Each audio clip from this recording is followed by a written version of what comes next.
Now today commemorates World Day Against Trafficking in Persons. It raises awareness of the plight of human trafficking victims and promotes their rights. According to a new study by the Human Sciences Research Council, there are 250,000 victims in South Africa alone. For more on this, we're joined by Professor Phillip Frankel, who is the author of Human Trafficking in South Africa. Thank you so much, Prof, for joining me this evening. Of course, you know, another big issue that doesn't always necessarily get the attention that it needs. I think a lot of people, when they think about human trafficking or trafficking in persons in South Africa, they don't think it's such a big issue. But maybe you can put some, clarity on that. How big is this issue in South Africa? Well, look, today is World Trafficking Day. We are commemorating the very miserable plight of 50 million people worldwide. There are 50 million people who are trafficked, or to use a different term, in a state of slavery, which is 50 times higher than was the case 200 years ago. In Africa itself, we have approximately 8 to 10 million people who are trafficked. In South Africa, and this, of course, is a guess, because all the figures are kind of guesstimates. But in South Africa, yes, you're absolutely correct. Recent studies suggest that there are 250,000 victims. The victims consist of men, women, and children who are used mainly for sexual labor or for industrial labor. Labor trafficking, surprisingly enough, is the biggest and most important form of trafficking in the country today. Is that in South Africa? That's in South Africa. No, and it's true worldwide. The point is that trafficking as a phenomenon has tended to focus on sex trafficking for all kinds of different reasons. When in actual fact, labor trafficking worldwide is actually more of a phenomenon, and it's true in South Africa as well. Yeah, it's very interesting because a lot of people would, initially just think it is sex trafficking and not necessarily labor trafficking. That is also a big issue. You mentioned that we can't really pinpoint, how many of these cases take place, especially in South Africa. Why is that? Why is there, if I can call it, an undercounting when it comes to this? Yeah, look, there are a number of reasons. One is that trafficking is a very underground crime. If you look for it, you'll find it, but otherwise it's a very underground crime. The second reason is basically that the authorities, and I'm speaking here particularly of the South African police, are reluctant to release statistics. And the third thing, of course, is that the boundaries between trafficking and gender-based violence and rape are very, very amorphous. So that in some cases, trafficking victims are assigned the position of rape victims, and sometimes rape victims are assigned the position of trafficking victims. So there's a lot of confusion there. And, these trafficked persons, where do they end up in other countries, and where do we see most of these people being trafficked to? Well, look, trafficking can involve either, as I said, sexual or industrial labor. As far as labor trafficking is concerned, there is labor trafficking in mines, and I'm talking about our mines as well, particularly illegal mining, in agriculture, in tourism, in fisheries, every sector of the economy, and also including the informal economy. When it comes to sex trafficking, it's absolutely everywhere.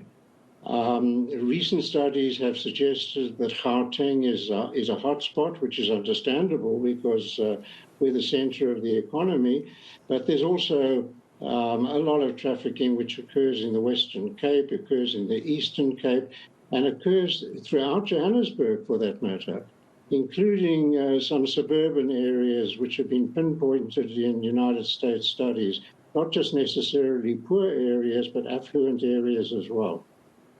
That is quite interesting because are you also saying that, these people that are being trafficked are South African citizens, or could it possibly be also from, our neighboring countries, and it's a vice versa situation? Yeah, absolutely. I mean, my starting point with my trafficking studies is that anybody can be trafficked, but there are certain people who are far more vulnerable than others. For example, children, undocumented migrants whose position is manipulated by the police, people in the LGBT community. All of these people are highly vulnerable to trafficking. Having said that, it appears from what we know, and I keep on saying from what we know because there's a lot we don't know, but from what we know, the victims who, for example, end up in sex trafficking may be found everywhere. Johannesburg, Bloemfontein, Rustenburg, with all due respect to my friends, there is a distribution point for labor trafficking into the platinum mines. People come from absolutely anywhere. A recent report said that South Africa is both a destination point for trafficking, it's also a transit point, it's also an export point. I've come across cases, for example, where young women are trafficked from Southeast Asia. They're brought then to Johannesburg, for example, for a very short period, and then re-trafficked into places like Italy or the European community markets.